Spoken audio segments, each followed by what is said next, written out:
Mobile aggregator car देखो को हम सब जानते हैं और इनका एक और इंश्योरेंस का बिजनेस है जो है इंश्योरेंस देखो। इन्होंने हाल ही में करीब 150 मिलियन डॉलर की सीरीज ए फंड राउंड जुटाया है। इस राउंड में इक्विटी और डेट दोनों का ही मिक्स है और शायद किसी भारतीय इंश्योरटेक कंपनी के सबसे बड़ा दरअसल ये राउंड इन्होंने रेस किया है। इसमें करीब करीब गोल्डमैन सैक्स, asset management company, TVS capital funds ने इक्विटी राउंड में हिस्सा लिया है और कुछ और निवेशक भी साथ में जुड़े हैं।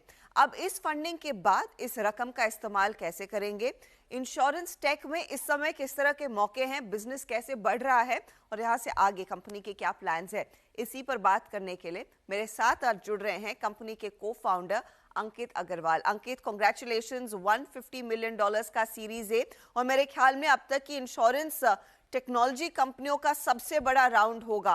मुझे बताइए, एक अंदाजा दीजिए इस फंड को आप किस तरह से इस्तेमाल करने वाले हैं?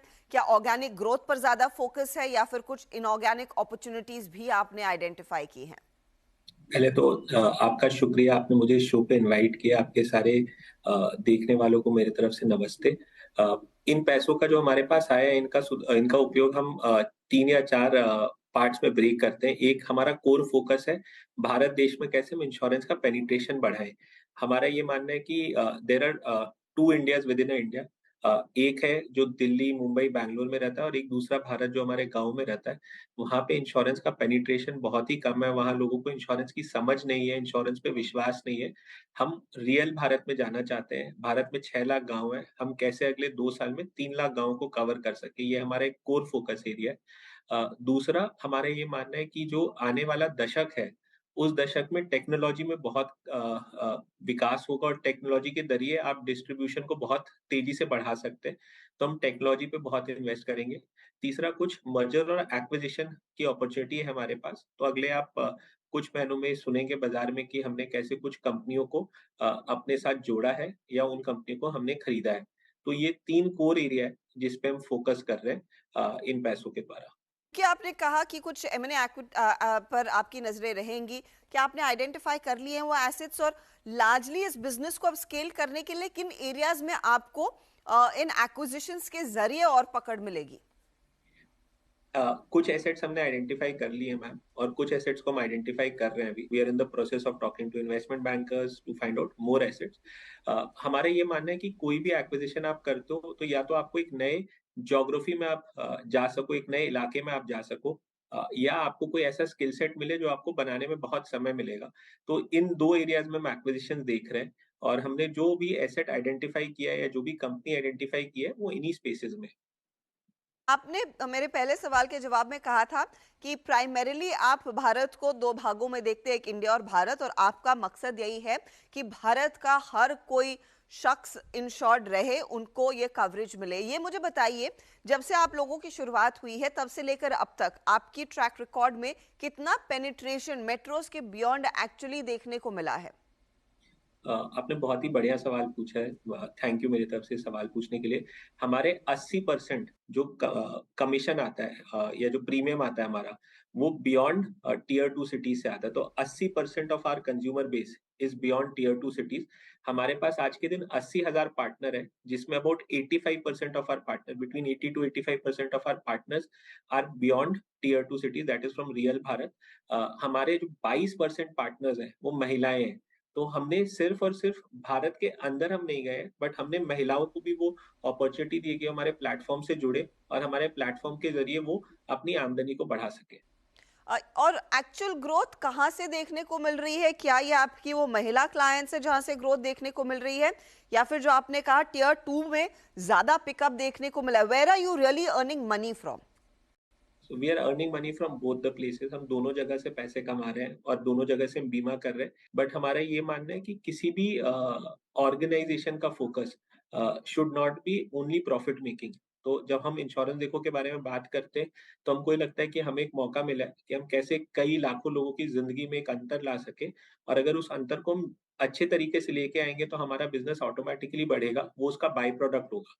तो हम इसको सिर्फ प्रॉफिट या रेवेन्यू के तरीके से नहीं देखते, हम इसको इससे भी देखते हैं कि हम कैसे लोगों की जिंदगी में डिफरेंस क्रिएट कर सकते हैं। वो तो ऑफ कोर्स एक बड़ा मिशन होता है कि आप ज़्यादा इम्पैक्ट क्रिएट करना चाहते हैं, ज़्यादा लोगों को दरअसल इंश्योरेंस वाले ब्रैकेट में लाना चाहते हैं, लेकिन किस तरह के प्रोडक्ट्स आपको सबसे ज़्यादा कमाई करके देते हैं या फिर प्रॉफिटेबिलिटी लेकर आते हैं जहां पर मैक्सिमम ट्रैक्शन है?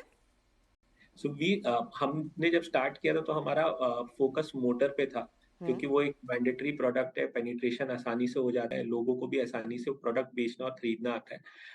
फिर हमने रियलाइज किया जब कोविड आया कि हेल्थ इंश्योरेंस भारत देश में एक बहुत ही बड़ा प्रॉब्लम है, तो हमने हेल्थ इंश्योरेंस पे फोकस किया है। That business for us is growing about 300% year on year.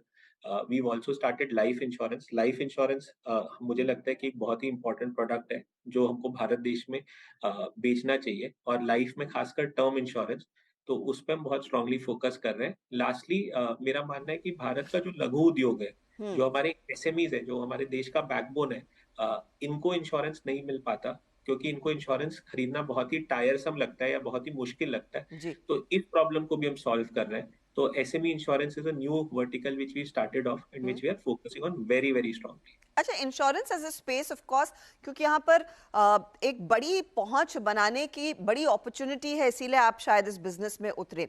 लेकिन प्रॉफिटेबिलिटी का रास्ता कैसा दिख रहा है? क्योंकि आपसे बड़ी कंपनियां और कई लिस्टेड कंपनियां अभी भी कभी कभी स्ट्रगल करती हैं and it's not seen the rosiest picture. मुझे बताइए आपके लिए बिजनेस कैसा है और प्रॉफिटेबिलिटी को अचीव करने के लिए आप लोग किस तरह से कमर कस रहे हैं या फिर क्या एक्चुअल पोजिशनिंग रख रहे हैं अपनी? ऑल आई कैन से इसकी प्रॉफिटेबिलिटी पे कभी ऐसा नहीं होना चाहिए कि आपका नजर हटे, क्योंकि business has to create a impact in peoples life and business has to generate profit. A businesses role is to generate profit. We've always focused on profitability.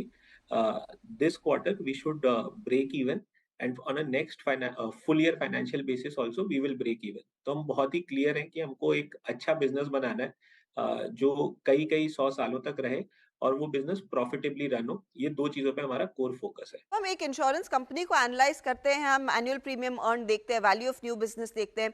जब आप लोग अपने नंबर्स देख करते हैं तो are you primarily looking at कि आपने कितनी पॉलिसीज बेची, कितने कस्टमर्स को ऑन बोर्ड किया, आपके वो मेट्रिक्स क्या है, मेजरेबल मेट्रिक्स? हम हम 5 मैट्रिक देखते हैं, क्योंकि हम एक B2B कंपनी है। तो हम ये देखते हैं हमने कितने एजेंट भाई और बहनों को अपने साथ जोड़ा है हर महीने के महीने। हम ये देखते हैं कि हमने कितना प्रीमियम किया है और कितने नए कंज्यूमर से प्रीमियम किया है। फिर एक बहुत ही इंपॉर्टेंट मैट्रिक हम देखते हैं, life time value of a consumer. एक कंज्यूमर हमारे साथ कितनी बार आके इंश्योरेंस खरीदा है, कितने प्रकार का इंश्योरेंस खरीदा है। लास्टली जैसे कोई भी बिजनेस को आप देखते हो, आप बिजनेस को देखते हो कि आपका ग्रॉस मार्जिन लेवल पे, कि मतलब जितना आपके पास रुपया आया, आपने कितने रुपए खर्च किए, उसके बाद कितना प्रॉफिट बचा है, और फिर उसके बाद आपने उसमें सैलरी रियल एस्टेट देने के बाद कितना रुपया बचा है, जिसको आप इबिट्डा बोलते हो। तो हम ग्रॉस मार्जिन और इबिट्डा भी हम देखते हैं। मेरा फाइनल क्वेश्चन अंकित आपसे रहेगा, इंश्योरेंस स्पेस में एक्चुअली क्योंकि इस प्रोडक्ट की समझ बहुत कम होती है या फिर लोग ज़्यादा एफर्ट नहीं लेते उस पर्टिकुलर डॉक्यूमेंट को पढ़ने के लिए, तो मिस सेलिंग बड़ी आसानी से हो जाती है और ये लार्जली एजेंट्स के थ्रू होता है, कभी कभी अनदेखे से, कभी कभी इंटेंशनली। और हम सब जानते हैं एलआईसी के कई सारे प्रोडक्ट्स जो हमारे पास शायद होंगे और तब अब लगता है कि you know why did I even get into it. Miss selling को रोकने के लिए आपका प्लेटफॉर्म एग्जैक्टली किस तरह के कदम उठाता है? तुम 4 चीजें करते हैं। हमारा जो पूरा एल्गोरिदम है जिससे आपको कोटेशन दिखता है, वो AIML पावर्ड एल्गोरिदम है जो खुद निरंतर सीखता रहता है। तो हम कस्टमर को राइट प्लान ही दिखाते हैं। दूसरा, हमारा यहाँ से कोई भी सेल होता है तो उस सेल पे हमारा एक पूरा strong AIML powered feedback loop है। कस्टमर को एक डॉक्यूमेंट जाता है उसके रजिस्टर्ड ईमेल आईडी पे, उसके फोन पे, कि आपने जो पॉलिसी खरीदी है उसमें ABCDE कवरेजेस हैं, आप प्लीज इन कवरेजेस को आप पढ़ के एक बार ओके कर दीजिए। अगर कस्टमर ओके नहीं करता तो हमारे यहाँ से बैकएंड से फोन जाता है। तीसरा, there is something which we call a know your policy. तो हम खाली पॉलिसी का डॉक्यूमेंट नहीं भेजते, हर डॉक्यूमेंट के साथ हम एक नो योर पॉलिसी का डॉक्यूमेंट भेजते हैं, जिसमें बहुत ही सिंपल तरीके से हमने पूरे पॉलिसी के कवरेज को 4 पार्ट्स में बांटा हुआ है। लास्टली जो सेल का प्रोसेस है, तो हमारे यहाँ जो भी हमारे एजेंट भाई आते हैं, बहनें आती है, या हमारे यहाँ जो खुद के सेल्स टीम के एम्प्लॉयज हैं, उनका हम क्वालिटी स्कोर पे बहुत स्ट्रांग फोकस रखते हैं। ओके। और any quality score of less than 95% we blacklist the partner और the employ from our platform. तो clearly the customer is the main focus area और उसी को सर्विस करने के लिए आप यहाँ पर कई सारे कदम उठा रहे हैं। अंकित, बहुत बहुत शुक्रिया हमारे लिए समय निकालने के लिए। It's been a pleasure speaking to you and all the very best. Thank you so much ma'am, thank you.